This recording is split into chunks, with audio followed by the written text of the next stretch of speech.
नमस्कार दोस्तों। आज हम सुनाने जा रहे हैं मन्नू भंडारी की मशहूर कहानी त्रिशंकु, जो एक ऐसी मनस्थिति को दर्शाती है जहां इंसान दो दुनिया, दो जिम्मेदारियों और दो इच्छाओं के बीच बुरी तरह उलझ जाता है। घर की चारदीवारी आदमी को सुरक्षा देती है, पर साथ ही उसे एक सीमा में बांधती भी है। स्कूल कॉलेज जहां व्यक्ति के मस्तिष्क का विकास करते हैं, वही नियम कायदे और अनुशासन के नाम पर उसके व्यक्तित्व को कुठित भी करते हैं। बात यह है बंधु कि हर बात का विरोध उसके भीतर ही रहता है। ये सब मैं किसी किताब के उदाहरण नहीं पेश कर रही। ऐसी भारी भरकम किताबें पढ़ने का तो मेरा बूता ही नहीं। वे तो उन बातों और बहसों के टुकड़े हैं जो रात दिन हमारे घर में हुआ करती है। हमारा घर यानी बुद्धिजीवियों का अखाड़ा। यहां सिगरेट के धुएं और कॉफी के प्यालों के बीच बातों के बड़े बड़े तुमार बांधे जाते हैं। बड़ी बड़ी शाब्दिक क्रांतियां की जाती है। इस घर में काम कम और बातें ज्यादा होती है। मैंने कहीं पढ़ा तो नहीं, पर अपने घर से ये लगता जरूर है कि बुद्धिजीवियों के लिए काम करना शायद वर्जित है। मातुश्री अपनी 3 घंटे की तफरीनुमा नौकरी बजाने के बाद मुक्त। थोड़ा बहुत पढ़ने लिखने के बाद जो समय बचता है वो या तो बात बहस में जाता है या फिर लेट लगाने में। उनका त्याल है कि शरीर के निष्क्रिय होते ही मनमस्तिष्क सक्रिय हो उठते हैं, और वे दिन के 24 घंटों में से 12 घंटे अपना मनमस्तिष्क ही सक्रिय बनाए रखती है। पिताश्री और भी 2 कदम आगे। उनका बस चले तो वे नहाए भी अपनी मेज पर ही। जिस बात की हमारे यहां सबसे अधिक कताई होती है वो है आधुनिकता। पर जरा ठहरिए, आप आधुनिकता का गलत अर्थ मत लगाइए। ये बाल कटाने और छुरी कांटे से खाने वाली आधुनिकता कतई नहीं है। ये है ठेठ बुद्धिजीवियों की आधुनिकता। ये क्या होती है सो तो ठीक ठीक मैं भी नहीं जानती, पर हाँ, इसमें लीक छोड़ने की बात बहुत सुनाई देती है। आप लीक को दुलत्ती झाड़ते आइए, सिराखों पर लीक से चिपक कर आइए, दुलत्ती खाइए। बहसों में यूं तो दुनिया जहान के विषय पीसे जाते हैं, पर एक विषय शायद सब लोगों को बहुत प्रिय है, और वो है शादी। शादी यानी बर्बादी। हल्के फुल्के ढंग से शुरू हुई बात एकदम बौद्धिक स्तर पर चली जाती है। विवाह संस्था एकदम खोखली हो चुकी है। पति पत्नी का संबंध बड़ा नकली और ऊपर से थोपा हुआ है, और फिर धुआंधार ढंग से विवाह की धज्जियां उड़ाई जाती है। इस बहस में अक्सर स्त्रियां एक तरफ हो जाती और पुरुष एक तरफ, और बहस का माहौल कुछ ऐसा गर्म हो जाया करता कि मुझे पूरा विश्वास हो जाता कि अब जरूर 1-2 लोग तलाक दे बैठेंगे। पर मैंने देखा कि ऐसा कोई हादसा कभी नहीं हुआ। सारे ही मित्र लोग अपने अपने ब्याह को खूब अच्छी तरह तहसमेट कर उस पर जमकर आसन मारे बैठे हैं। हां, बहस की रफ्तार और टोन आज भी वही है। अब सोचिए, ब्याह को कोसेंगे तो फ्री लव और फ्री सेक्स को तो पोसना ही पड़ेगा। इसमें पुरुष लोग उछल-उछलकर आगे रहते, कुछ इस भाव से मानो बात करते ही इसका आधा सुख तो वे ले ही लेंगे। पापा खुद बड़े समर्थक। पर हुआ यूं कि घर में हमेशा चुप चुप रहने वाली दूर दराज की एक दिदिया ने बिना कभी इन बहसों में भाग लिए ही इस पर पूरी तरह अमल कर डाला, तो पाया कि सारी आधुनिकता आधम। वो तो फिर मम्मी ने बड़े सहज ढंग से सारी बात को संभाला और निरर्थक विवाह के बंधन में बांधकर दिदिया का जीवन सार्थक किया। हालांकि ये बात बहुत पुरानी है और मैंने तो बड़ी दबीढकी जुबान से इसका जिक्र ही सुना है। वैसे पापामी का भी प्रेम विवाह हुआ था। यूं ये बात बिल्कुल दूसरी है कि होश संभालने के बाद मैंने उन्हें प्रेम करते नहीं, केवल बहस करते ही देखा है। विवाह के पहले अपने इस निर्णय पर मम्मी को नाना से भी बहुत बहस करनी पड़ी थी, और बहस का ये दौर बहुत लंबा भी चला था शायद। इसके बावजूद ये बहस विवाह नहीं, प्रेम विवाह ही है, जिसका जिक्र मम्मी बड़े गर्व से किया करती है। गर्व विवाह को लेकर नहीं, पर इस बात को लेकर है कि किस प्रकार उन्होंने नाना से मोर्चा लिया। अपने और नाना के बीच हुए संवादों को वे इतनी बार दोहरा चुकी है कि मुझे वे कंठस्थ से हो गए हैं। आज भी जब वे उसकी चर्चा करती है तो लीक से हटकर कुछ करने का संतोष उनके चेहरे पर झलक उठता है। बस ऐसे ही घर में मैं पल रही हूं, बड़े मुक्त और स्वच्छंद ढंग से। और पलते पलते एक दिन अचानक बड़ी हो गई। बड़े होने का ये एहसास मेरे अपने भीतर से इतना नहीं फूटा जितना बाहर से। इसके साथ भी एक दिलचस्प घटना जुड़ी हुई है। हुआ यूं कि घर के ठीक सामने एक बरसाती है, एक कमरा और उसके सामने फैली छत। उसमें हर साल 2-3 विद्यार्थी आकर रहते, छत पर घूम घूम कर पढ़ते, पर कभी ध्यान ही नहीं गया। शायद ध्यान जाने जैसी मेरी उम्र ही नहीं थी। इस बार देखा, वहां 2 लड़के आए हैं। थे तो वे 2 ही, पर शाम तक उनके मित्रों का एक अच्छा खासा जमघट हो जाता और सारी छत ही नहीं, सारा मोहल्ला तक गुलजार, हसीम जाक, गाना अब जाना और आसपास की जो भी लड़कियां उनकी नजर के दायरे में आ जाती, उन पर चुटीली फप्तियां। पर उनकी नजरों का असली केंद्र हमारा घर, और स्पष्ट कहूं तो मैं ही थी। बरामदे में निकलकर मैं कुछ भी करूं, उधर से एक न एक रिमार्क हवा में उछलता हुआ टपकता और मैं भीतर तक थरथरा उठती। मुझे पहली बार लगा कि मैं हूं, और केवल हूं ही नहीं, किसी के आकर्षण का केंद्र हूं। ईमानदारी से कहूं तो अपने होने का यह पहला एहसास बड़ा रोमांचक लगा, और अपनी ही नजरों में मैं नई हो उठी। नई और बड़ी अजीब सी स्थिति थी। जब वे फप्तियां कसते तो मैं गुस्से से भन्ना जाती, हालांकि उनकी फप्तियों में अशिष्टता कहीं नहीं थी तो केवल मन को सहलाने वाली एक चुहल। पर जब वे नहीं होते या होकर भी आपस में ही मशगूल रहते तो मैं प्रतीक्षा करती रहती। एक अनाम सी बेचैनी भीतर ही भीतर कसमसाती रहती। आलम यह है कि हर हालत में ध्यान वही अटका रहता और मैं कमरा छोड़कर बरामदे में ही टंगी रहती। पर इन लड़कों के इस हल्ले गुल्ले वाले व्यवहार ने मोहल्ले वालों की नींद जरूर हराम कर दी। हमारा मोहल्ला यानी हाथरस, खुर्जा के लालाओं की बस्ती, जिनके घरों में किशोरी लड़कियां थी, वे बाहें चढ़ा चढ़ाकर दांत और लात तोड़ने की धमकियां दे रहे थे, क्योंकि सबको अपनी लड़कियों का भविष्य खतरे में जो दिखाई दे रहा था। मोहल्ले में इतनी सरगर्मी और मेरे मम्मी पापा को कुछ पता ही नहीं। बात असल में यह है कि इन लोगों ने अपनी स्थिति एक द्वीप जैसी बना रखी है, सबके बीच रहकर भी सबसे अलग। एक दिन मैंने मम्मी से कहा, मम्मी, ये जो सामने लड़के आए हैं, जब देखो मुझ पर रिमार्क पास करते हैं।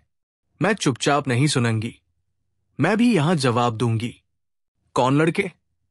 मम्मी ने आश्चर्य से पूछा। कमाल है, मम्मी को कुछ पता ही नहीं। मैंने कुछ खीज और कुछ पुलक के मिले जुले स्वर में सारी बात बताई, पर मम्मी पर कोई विशेष प्रतिक्रिया ही नहीं हुई। बताना कौन है ये लड़के? बड़े ठंडे लहजे में उन्होंने कहा और फिर पढ़ने लगी। अपना छेड़ा जाना मुझे जितना सनसनीखेज लग रहा था, उस पर मम्मी की ऐसी उदासीनता मुझे अच्छी नहीं लगी। कोई और मां होती तो फेंटा कसकर निकल जाती और उनकी 7 पुश्तों को तार देती, पर मां पर जैसे कोई असर ही नहीं। दोपहर ढले लड़कों की मजलिस छत पर जमी तो मैंने मम्मी को बताया, देखो, ये लड़के हैं जो सारे समय इधर देखते रहते हैं और मैं कुछ भी करूं उस पर फप्तियां कसते हैं। पता नहीं मेरे कहने में ऐसा क्या था कि मम्मी एकटक मेरी ओर देखती रही, फिर धीरे से मुस्कुराई। थोड़ी देर तक छत वाले लड़कों का मुआयना करने के बाद बोली, कल शाम को इन लोगों को चाय पर बुला लेते हैं और तुमसे दोस्ती करवा देते हैं। मैं तो अवाक, तुम इन्हें चाय पर बुलाओगी? मुझे जैसे मम्मी की बात पर विश्वास ही नहीं आ रहा था।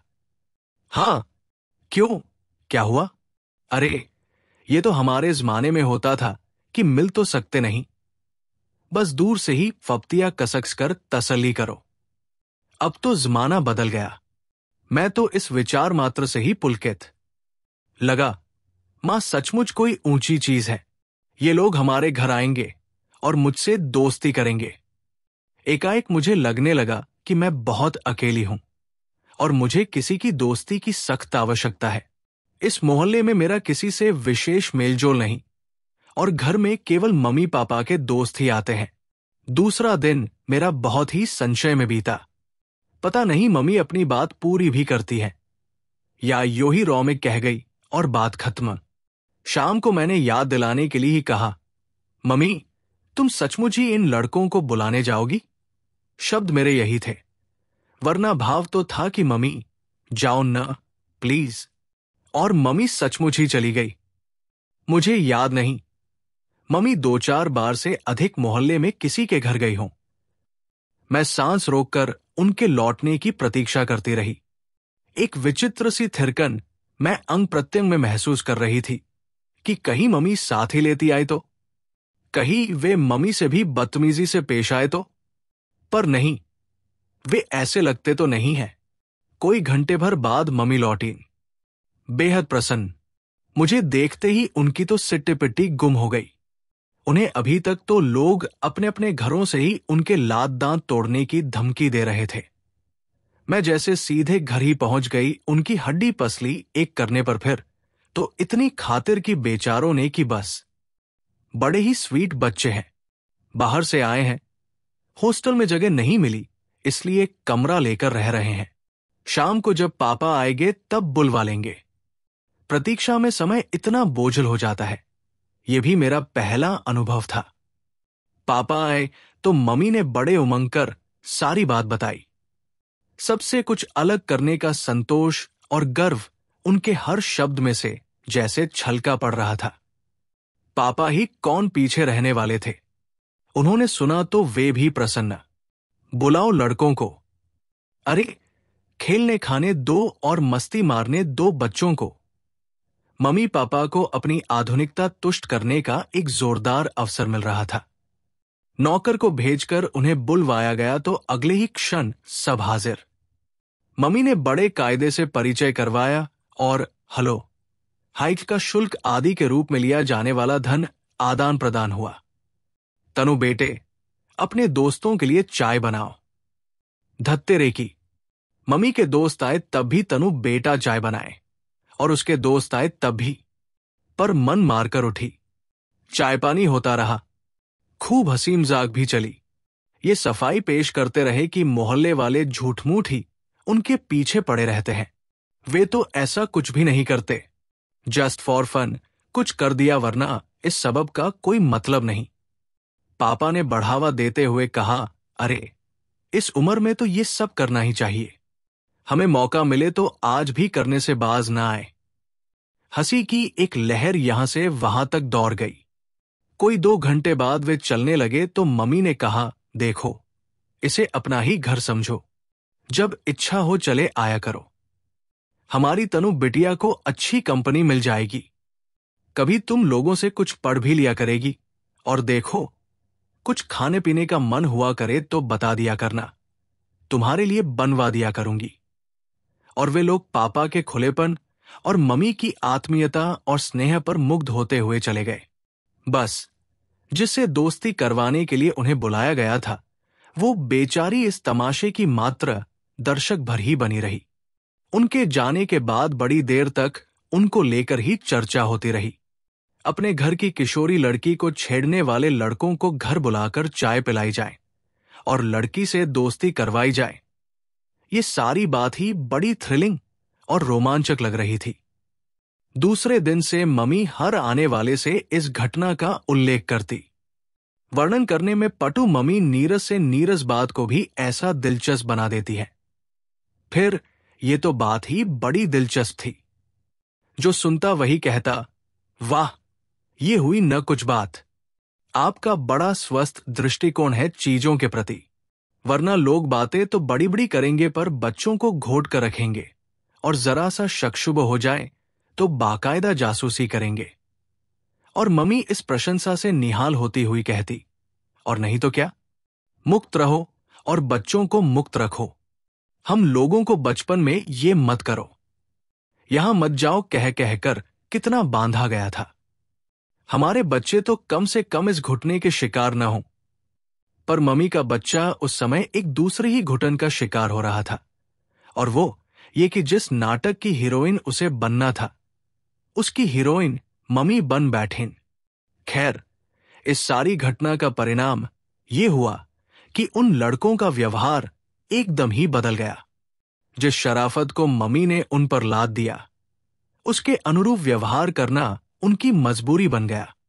अब जब भी वे अपनी छत पर मम्मी पापा को देखते तो अदब में लपेटकर एक नमस्कार, और मुझे देखते तो मुस्कान में पलटकर एक हाय उछाल देते।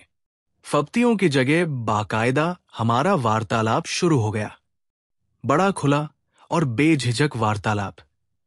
हमारे बरामदे और छत में इतना ही फासला था कि जोर से बोलने पर बातचीत की जा सकती थी। हाँ, ये बात जरूर थी कि हमारी बातचीत सारा मोहल्ला सुन सकता था और काफी दिलचस्पी से सुनता था। जैसे ही हम लोग चालू होते, पास पड़ोस की खिड़कियों में चारच, सिर और धड़ आकर चिपक जाते। मोहल्ले में लड़कियों के प्रेम प्रसंग न हो ऐसी बात तो थी नहीं। बाकायदा लड़कियों के भागने तक की घटनाएं घट चुकी थी, पर वो सब कुछ बड़े गुप्त और छिपे ढंग से होता था। और मोहल्ले वाले जब अपनी पैनी नजरों से ऐसे किसी रहस्य को जान लेते थे तो बड़ा संतोष उन्हें होता था। पुरुष मूंछों पर ताव देकर और स्त्रियां हाथ नचान चाकर खूब नमक मिर्च लगाकर इन घटनाओं का यहां से वहां तक प्रचार करती, कुछ इस भाव से कि अरे, हमने दुनिया देखी है, हमारी आंखों में कोई नहीं धूल झोंक सकता। पर यहां स्थिति ही उलट गई थी। हमारी वार्तालाप इतने खुलेआम होता था कि लोगों को खिड़कियों की ओट में छिप छिप कर देखना सुनना पड़ता था, और सुनकर भी ऐसा कुछ उनके हाथ नहीं लगता था जिससे वे कुछ आत्मिक संतोष पाते। पर बात को बढ़ना था और बात बढ़ी। हुआ ये कि धीरे धीरे छत की मजलिस मेरे अपने कमरे में जमने लगी। रोज ही कभी 2 तो कभी 3 या 4 लड़के आकर जम जाते और दुनिया भर के हंसी मजाक और गपशप का दौर चलता। गाना बजाना भी होता और चाय पानी भी। शाम को मम्मी पापा के मित्र आते तो इन लोगों में से कोई न कोई बैठा ही होता।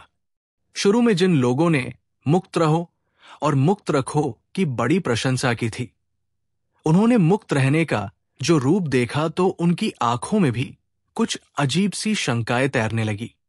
मम्मी की एकाध मित्र ने दबी जुबान में कहा भी, तनु तो बड़ी फास्ट चल रही है। मम्मी का अपना सारा उत्साह मंद पड़ गया था और लीक से हटकर कुछ करने की थ्रिल पूरी तरह झड़ चुकी थी। अब तो उन्हें इस नंगी सच्चाई को झेलना था कि उनकी निहायत कच्ची और नाजुक उम्र की लड़की 3-4 लड़कों के बीच घिरी रही है। और मम्मी की स्थिति यह थी कि वे न इस स्थिति को पूरी तरह स्वीकार कर पा रही थी और न अपने ही द्वारा बड़े जोश में शुरू किए इस सिलसिले को नकार ही पा रही थी। आखिर एक दिन उन्होंने मुझे अपने पास बिठाकर कहा, तनु बेटे, ये लोग रोज रोज यहां आकर जम जाते हैं, आखिर तुमको पढ़ना लिखना भी तो है। मैं तो देख रही है कि इस दोस्ती के चक्कर में तेरी पढ़ाई लिखाई सब चौपट हुई जा रही है। इस तरह तो ये सब चलेगा नहीं। रात को पढ़ती तो हूं। लापरवाही से मैंने कहा, खाक पड़ती है रात को, समय ही कितना मिलता है। और फिर ये रोज रोज की धमा चौकड़ी मुझे वैसे भी पसंद नहीं। ठीक है, 4-6 दिन में कभी आ गए, गपशप कर ली, पर यहां तो एक ना एक रोज ही डटा रहता है। मम्मी के स्वर में आक्रोश का पुट गहराता जा रहा था। मम्मी की ये टोन मुझे अच्छी नहीं लगी, पर मैं चुप। तू तो उनसे बहुत खुल गई है, कह दे कि वे लोग भी बैठकर पढ़े और तुझे भी पढ़ने दे, और तुझसे न कहा जाए तो मैं कह दूंगी। पर किसी के भी कहने की नौबत नहीं आई। कुछ तो पढ़ाई के डर से, कुछ दिल्ली के दूसरे आकर्षणों से खिंचकर हॉस्टल वाले लड़कों का आना कम हो गया। पर सामने के कमरे से शेखर रोज ही आ जाता, कभी दोपहर में तो कभी शाम को। 3-4 लोगों की उपस्थिति में उसकी जिस बात पर मैंने ध्यान नहीं दिया, वही बात अकेले में सबसे अधिक उजागर होकर आई। वो बोलता कम था, पर शब्दों के परे बहुत कुछ कहने की कोशिश करता था, और एकाएक ही मैं उसकी अनकही भाषा समझने लगी थी। केवल समझने ही नहीं लगी थी, प्रत्युत्तर भी देने लगी थी। जल्दी ही मेरी समझ में आ गया कि शेखर और मेरे बीच प्रेम जैसी कोई चीज पनपने लगी है। यूं तो शायद मैं समझ ही नहीं पाती, पर हिंदी फिल्में देखने के बाद इसको समझने में खास मुश्किल नहीं हुई। जब तक मन में कहीं कुछ नहीं था, सब कुछ बड़ा खुला था, पर जैसे ही कुछ हुआ तो उसे औरों की नजर से बचाने की इच्छा भी साथ ही आई। जब कभी दूसरे लड़के आते तो सीढ़ियों से ही शोर करते आते, जोर जोर से बोलते, लेकिन शेखर जब भी आता रेंगता हुआ आता और फुसफुसाकर हम बातें करते। वैसे बातें बहुत ही साधारण होती थी, स्कूल की, कॉलेज की, पर फुसफुसाकर करने में ही वे कुछ विशेष लगती थी। प्रेम को कुछ रहस्यमय, कुछ गुपचुप बना दो तो वो बड़ा थ्रिलिंग हो जाता है, वरना तो एकदम सीधा सपाट।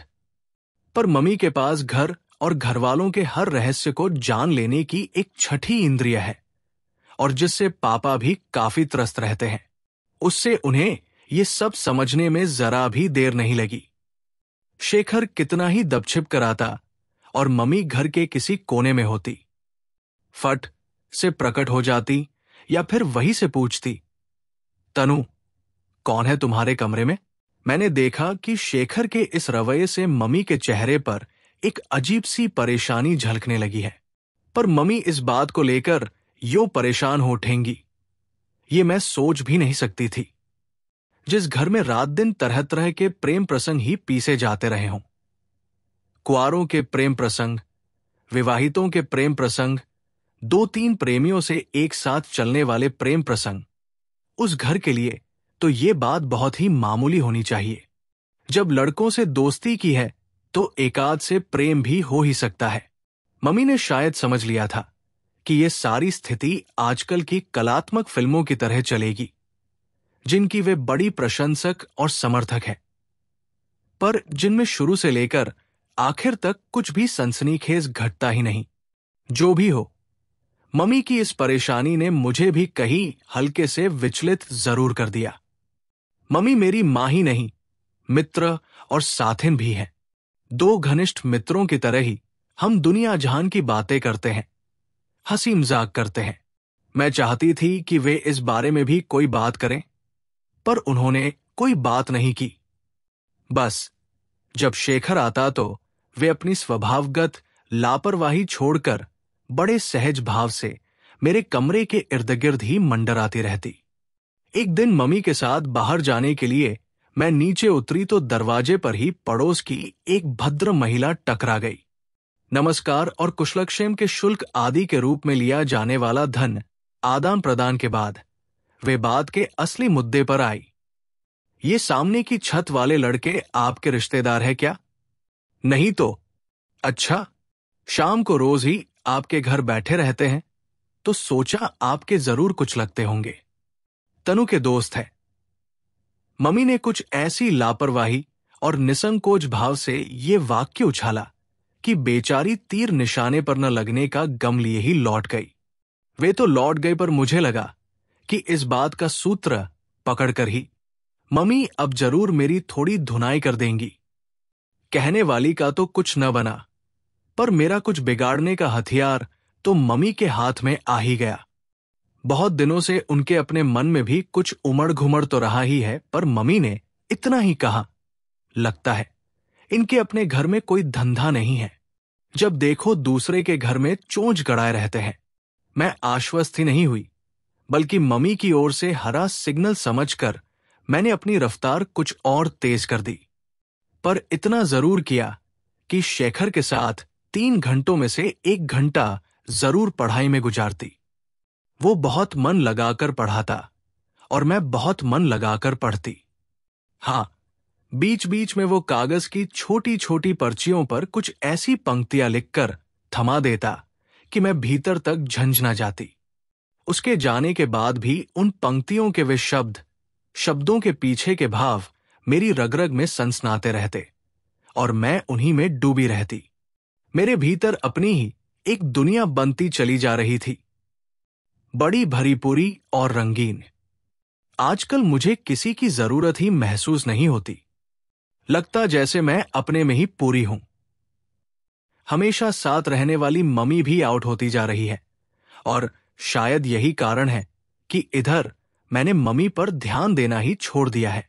रोजमर्रा की बातें तो होती है, पर केवल बातें ही होती है, उसके परे कहीं कुछ नहीं। दिन गुजरते जा रहे थे और मैं अपने में ही डूबी, अपनी दुनिया में, और गहरे धंसती जा रही थी। बाहर की दुनिया से एक तरह से बेखबर सी। एक दिन स्कूल से लौटी, कपड़े बदले, शोर शराबे के साथ खाना मांगा, मीनमेक के साथ खाया, और जब कमरे में घुसी तो मम्मी ने लेटे लेटे ही बुलाया, तनु इधर आओ। पास आई तो पहली बार ध्यान गया कि मम्मी का चेहरा तमतमा रहा है। मेरा माथा ठनका। उन्होंने साइड टेबल पर से एक किताब उठाई और उसमें से कागज की पांधच, पर्चियां निकालकर सामने कर दी। तौबा, मम्मी से कुछ पढ़ना था तो जाते समय उन्हें अपनी किताब दे गई थी। गलती से शेखर की लिखी पर्चियां उसी में रह गई। तो इस तरह चल रही है शेखर और तुम्हारी दोस्ती। यही पढ़ाई होती है यहां बैठकर, यही सब करने के लिए आता है वो यहां। मैं चुप। जानती हूं, गुस्से में मम्मी को जवाब देने से बढ़कर मूर्खता और कोई नहीं।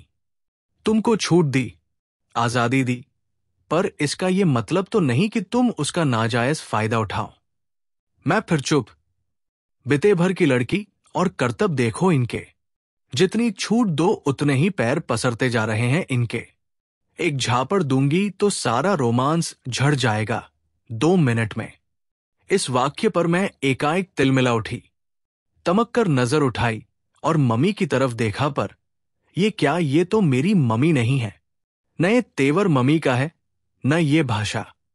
फिर भी ये सारे वाक्य बहुत परिचित से लगा ये सब मैंने कहीं सुना है, और सटाक से मेरे मन में कौंधा नाना।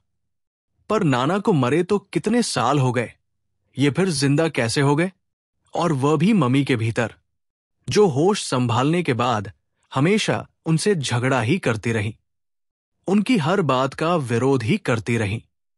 मम्मी का नानई लहजे वाला भाषण काफी देर तक चालू रहा, पर वो सब मुझे कहीं से भी छू नहीं रहा था।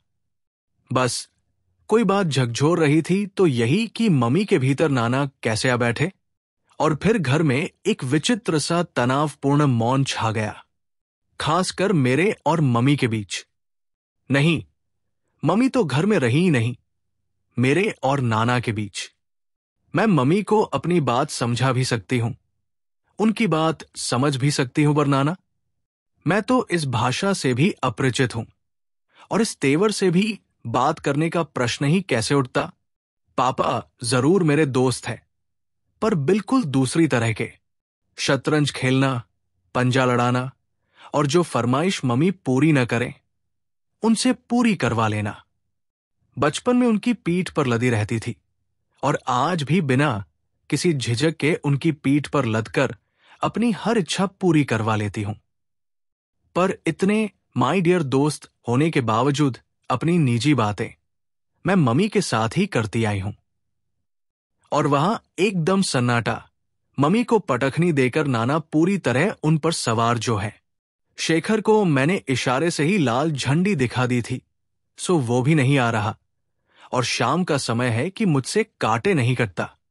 कई बार मन हुआ कि मम्मी से जाकर बात करूं और साफ साफ पूछूं कि तुम इतना बिगड़ क्यों रही हो। मेरी और शेखर की दोस्ती के बारे में जानती तो हो, मैंने तो कभी कुछ छिपाया नहीं, और दोस्ती है तो ये सब तो होगा ही। तुम क्या समझ रही थी कि हम भाई बहन की तरह, पर तभी ख्याल आता कि मम्मी ही कहा जिनसे जाकर ये सब कहूं। 4 दिन हो गए, मैंने शेखर की सूरत तक नहीं देखी। मेरे हल्के से इशारे से ही उस बेचारे ने तो घर क्या, छत पर आना भी छोड़ दिया। हॉस्टल में रहने वाले उसके साथी भी छत पर न दिखाई दिए, न घर ही आए। कोई आता तो कम से कम उसका हालचाल ही पूछ लेती। मैं जानती हूं वो बेवकूफी की हद तक भावुक है। उसे तो ठीक से ये भी नहीं मालूम कि आखिर यहां हुआ क्या है। लगता है मम्मी के गुस्से की आशंका मात्र से ही सबके हौसले पस्त हो गए थे। वैसे कल से मम्मी के चेहरे का तनाव कुछ ढीला जरूर हुआ है, 3 दिन से जमी हुई सख्ती जैसे पिघल गई हो। पर मैंने तय कर लिया है कि बात अब मम्मी ही करेंगी। सवेरे नहा धोकर मैं दरवाजे के पीछे अपनी यूनिफॉर्म प्रेस कर रही थी। बाहर मेज पर मम्मी चाय बना रही थी और पापा अखबार में सिर गड़ाए बैठे थे। मम्मी को शायद मालूम ही नहीं पड़ा कि मैं कब नहाकर बाहर निकल आई। वे पापा से बोली, जानते हो कल रात को क्या हुआ? पता नहीं। तब से मन बहुत खराब हो गया। उसके बाद मैं तो सो ही नहीं पाई। मम्मी के स्वर की कोमलता से मेरा हाथ जहां का तहां थम गया और कान बाहर लग गए। आधी रात के करीब मैं बाथरूम जाने के लिए उठी। सामने छत पर घुप अंधेरा छाया हुआ था। अचानक एक लाल सितारा सा चमक उठा। मैं चौंकी। गौर से देखा तो धीरे धीरे एक आकृति उभर आई। शेखर छत पर खड़ा सिगरेट पी रहा था। मैं चुपचाप लौट आई। कोई 2 घंटे बाद फिर गई तो देखा वो उसी तरह छत पर टहल रहा था। बेचारा, मेरा मन जाने कैसा हो आया। तनु भी कैसी बुझी बुझी रहती है। फिर जैसे अपने को ही धिक्कारती सी बोली, पहले तो छूट दो और फिर जब आगे बढ़े तो खींचकर चारों खाने चित कर दो। ये भी कोई बात हुई भला? राहत की एक गहरी नी श्वास मेरे भीतर से निकल पड़ी। जाने कैसा आवेग मन में उमड़ा की इच्छा हुई दौड़कर मम्मी के गले से लग जाऊं। लगा जैसे अरसे के बाद मेरी मम्मी लौट आई हों। पर मैंने कुछ नहीं कहा। बस अब खुलकर बात करूंगी। 4 दिन से न जाने कितने प्रश्न मन में घुमड़ रहे थे। अब क्या? अब तो मम्मी है और उनसे तो कम से कम सब कहा पूछा जा सकता है।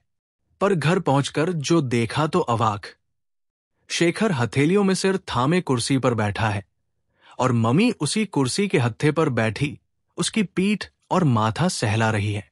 मुझे देखते ही बड़े सहज स्वाभाविक स्वर में बोली, देखा इस पगले को? 4 दिन से ये साहब कॉलेज नहीं गए हैं, नहीं कुछ खाया पिया है। अपने साथ इसका भी खाना लगवाना। और फिर मम्मी ने खुद बैठकर बड़े स्नेह से मनुहार कर करके उसे खाना खिलाया। खाने के बाद कहने पर भी शेखर ठहरा नहीं। मम्मी के प्रति कृतज्ञता के बोझ से झुका झुका ही वो लौट गया और मेरे भीतर खुशी का ऐसा ज्वार उमड़ा कि अब तक के सोचे सारे प्रश्न उसी में बिला गए। सारी स्थिति को समय पर आने में समय तो लगा, पर आ गई। शेखर ने भी अब 1-2 दिन छोड़कर आना शुरू किया और आता भी तो अधिकतर हम लिखाई पढ़ाई की ही बातें करते। अपने किए पर शर्मिंदगी प्रकट करते हुए उसने मम्मी से वायदा किया कि वो अब कोई ऐसा काम नहीं करेगा जिससे मम्मी को शिकायत हो। जिस दिन वो नहीं आता, मैं 2-3 बार थोड़ी थोड़ी देर के लिए अपने बरामदे से ही बात कर लिया करती। घर की अनुमति और सहयोग से यूं सरेआम चलने वाले इस प्रेम प्रसंग में मोहल्ले वालों के लिए भी कुछ नहीं रह गया था और उन्होंने इस जानलेवा जमाने के नाम 2-4 लानते भेजकर किसी गुल खिलने तक के लिए अपनी दिलचस्पी को स्थगित कर दिया। लेकिन एक बात मैंने जरूर देखी। जब भी शेखर शाम को कुछ ज्यादा देर बैठ जाता या दोपहर में भी आ जाता तो मम्मी के भीतर नाना कसमसाने लगते और उसकी प्रतिक्रिया मम्मी के चेहरे पर झलकने लगती। मम्मी भरसक कोशिश करके नाना को बोलने तो नहीं देती, पर उन्हें पूरी तरह हटा देना भी शायद मम्मी के बस की बात नहीं रह गई थी। हाँ, ये प्रसंग मेरे और मम्मी के बीच में अब रोजमर्रा की बातचीत का विषय जरूर बन गया था। कभी वे मजाक में कहती, ये जो तेरा शेखर है ना, बड़ा लिजलिजा सा लड़का है। अरे, इस उम्र में लड़कों को चाहिए घूमे फिरे, मस्ती मारे, क्या मुहर मीसी सूरत बनाए, मजनू की तरह छत पर टंगा सारे समय इधर ही ताकता रहता है। मैं केवल हंस देती। कभी बड़ी भावुक होकर कहती, तू क्यों नहीं समझती बेटे कि तुझे लेकर कितनी महत्वाकांक्षाएं हैं मेरे मन में। तेरे भविष्य को लेकर कितने सपने संजो रखे हैं मैंने। मैं हंसकर कहती, मम्मी तुम भी कमाल करती हो। अपनी जिंदगी को लेकर भी तुम सपने देखो और मेरी जिंदगी के सपने भी तुम ही देख डालो। कुछ सपने मेरे लिए भी तो छोड़ दो। कभी वे समझाने के लहजे में कहती, देखो तनु, अभी तुम बहुत छोटी हो। अपना सारा ध्यान पढ़ने लिखने में लगाओ और दिमाग से ये उल्टे सीधे फितूर निकाल डालो। ठीक है, बड़े हो जाओ तो प्रेम भी करना और शादी भी। मैं तो वैसे भी तुम्हारे लिए लड़का ढूंढने वाली नहीं हूं। अपने आप ही ढूंढना, पर इतनी अक्ल तो आ जाए कि ढंग का चुनाव कर सको। अपने चुनाव के रिजेक्शन को मैं समझ जाती और पूछती, अच्छा मम्मी बताओ, जब तुमने पापा को चुना था तो नाना को वो पसंद था। मेरा चुनाव, अपनी सारी पढ़ाई लिखाई खत्म करके 25 साल की उम्र में चुनाव किया था मैंने, खूब सोच समझ कर और अक्ल के साथ। समझी? मम्मी अपनी बौखलाहट को गुस्से में छिपाकर कहती, उम्र और पढ़ाई लिखाई, ये दो ही तो ऐसे मुद्दे हैं जिन पर मम्मी मुझे जब तब धौंसती रहती है। पढ़ने लिखने में मैं अच्छी थी, और रहा उम्र का सवाल, सो उसके लिए मन होता कि कहूफ मम्मी, तुम्हारी पीढ़ी जो काम 25 साल की उम्र में करती थी, हमारी उसे 15 साल की उम्र में ही करेगी। इसे तुम क्यों नहीं समझती? पर चुप रह जाती। नाना का जिक्र तो चल ही पड़ा है, कहीं वही जाग उठे तो। छमाही परीक्षाएं पास आ गई थी और मैंने सारा ध्यान पढ़ने में लगा दिया था। सबका आना और गाना अब जाना एकदम बंद। इन दिनों मैंने इतनी जमकर पढ़ाई की कि मम्मी का मन प्रसन्न हो गया, शायद कुछ आश्वस्त भी। आखिरी पेपर देने के पश्चात लग रहा था कि एक बोझ था जो हट गया है। मन बेहद हल्का होकर कुछ मस्ती मारने को कर रहा था। मैंने मम्मी से पूछा, मम्मी कल शेखर और दीपक पिक्चर जा रहे हैं, मैं भी साथ चली जाऊं? आज तक मैं इन लोगों के साथ कभी घूमने नहीं गई थी, पर इतनी पढ़ाई करने के बाद अब इतनी छूट तो मिलनी ही थी। मम्मी एक क्षण मेरा चेहरा देखती रही, फिर बोली, इधर आ, यहां बैठ, तुझसे कुछ बात करनी है। मैं जाकर बैठ गई, पर यह न समझ आया कि इसमें बात करने को क्या है, हाँ कहो या ना। लेकिन मम्मी को बात करने का मर्ज जो है, उनकी तो हाना भी 50-60 वाक्यों में लिपटे बिना नहीं निकल सकती। तेरे इम्तिहान खत्म हुए हैं, मैं तो खुद पिक्चर का प्रोग्राम बना रही थी। बोल, कौन सी पिक्चर देखना चाहती है? क्यों, उन लोगों के साथ जाने में क्या है? मेरे स्वर में इतनी खीज भरी हुई थी कि मम्मी एकटक मेरा चेहरा ही देखती रह गई। तनु, तुझे पूरी छूट दे रखी है बेटे, पर इतना ही तेज चल कि मैं भी साथ तो चल सकूं। तुम साफ कहो ना कि जाने दोगी या नहीं। बेकार की बातें, मैं भी साथ चल सकूं। तुम्हारे साथ चल सकने की बात भला कहां से आ गई? मम्मी ने पीठ सहलाते हुए कहा, साथ तो चलना ही पड़ेगा। कभी औंधे मुंह गिरी तो कोई उठाने वाला भी तो चाहिए ना। मैं समझ गई कि मम्मी नहीं जाने देंगी, पर इस तरह प्यार से मना करती है तो झगड़ा भी तो नहीं किया जा सकता। बहस करने का सीधा सा मतलब है कि उनका बघारा हुआ दर्शन सुनो, यानी 50 मिनट की एक क्लास। पर मैं कतई नहीं समझ पाई कि जाने में आखिर हर्ज क्या है। हर बात में नानुकुर। कहा तो कहती थी कि बचपन में ये मत करो, यहां मत जाओ कहकर हमको बहुत डांटा गया था, और खुद अब वही सब कर रही है। देख लिया इनकी बड़ी बड़ी बातों को। मैं उठी और दंदनाती हुई अपने कमरे में आ गई। हां, एक वाक्य जरूर थमा आई, मम्मी जो चलेगा वो गिरेगा भी, और जो गिरेगा वो उठेगा भी और खुद ही उठेगा। उसे किसी की जरूरत नहीं है। पता नहीं मेरी बात की उन पर प्रतिक्रिया हुई या उनके मन में ही कुछ जागा कि शाम को उन्होंने खुद शेखर और उसके कमरे पर आए तीनों चारों लड़कों को बुलवाकर मेरे ही कमरे में मजलिस जमवाई और खूब गरम गरम खाना खिलवाया। कुछ ऐसा रंग जमा कि मेरा दोपहर वाला आक्रोश धुल गया। इम्तिहान खत्म हो गए थे और मौसम सुहाना था।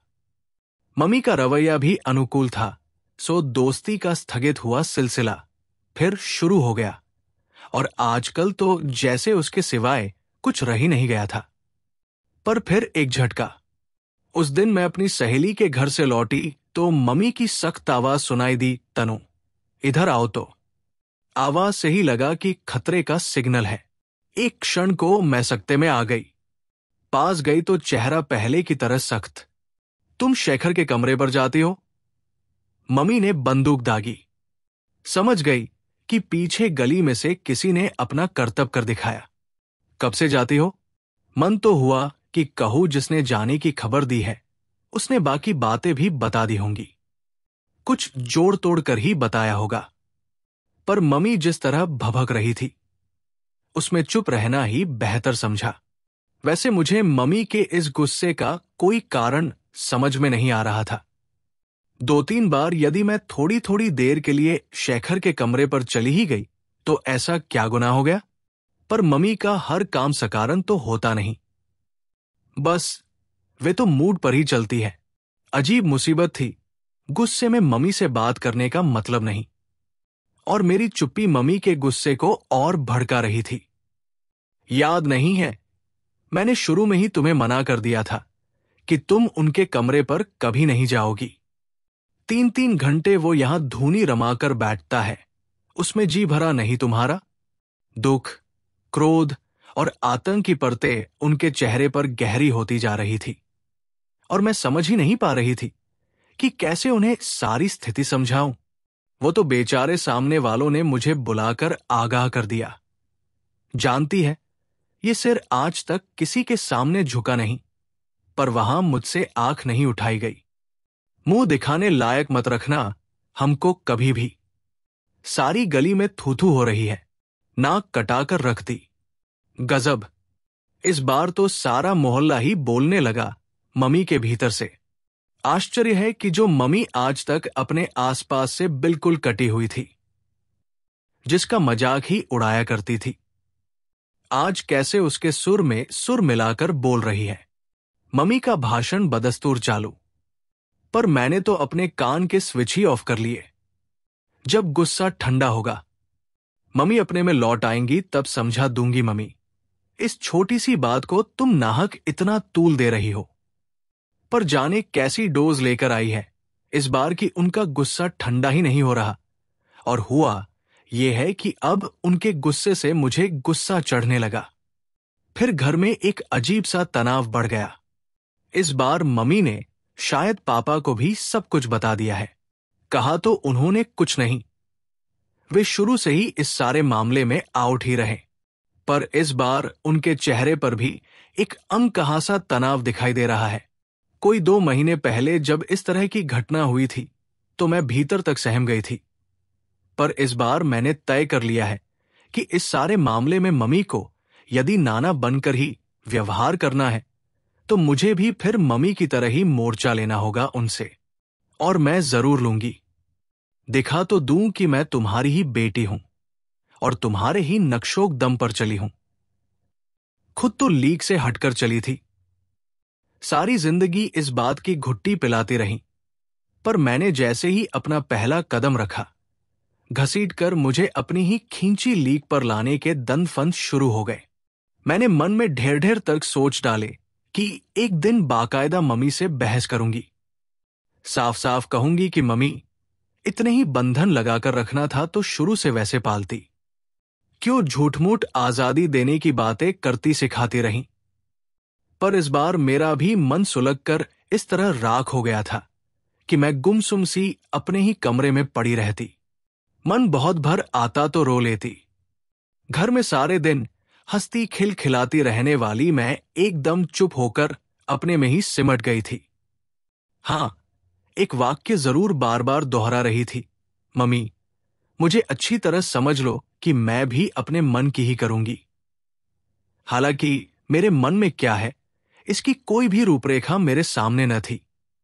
मुझे नहीं मालूम कि इन 3-4 दिनों में बाहर क्या हुआ। घर बाहर की दुनिया से कटी, अपने ही कमरे में सिमटी, मैं मम्मी से मोर्चा लेने के दाव सोच रही थी। पर आज दोपहर मुझे कतई अपने कानों पर विश्वास नहीं हुआ जब मैंने मम्मी को अपने बरामदे से ही चिल्लाते हुए सुना, शेखर, कल तो तुम लोग छुट्टियों में अपने घर चले जाओगे। आज अपने दोस्तों के साथ खाना इधर ही खाना। नहीं जानती किस जद्दोजहद से गुजरकर मम्मी इस स्थिति पर पहुंची होंगी, और रात को शेखर, दीपक और रवि के साथ खाने की मेज पर डटा हुआ था।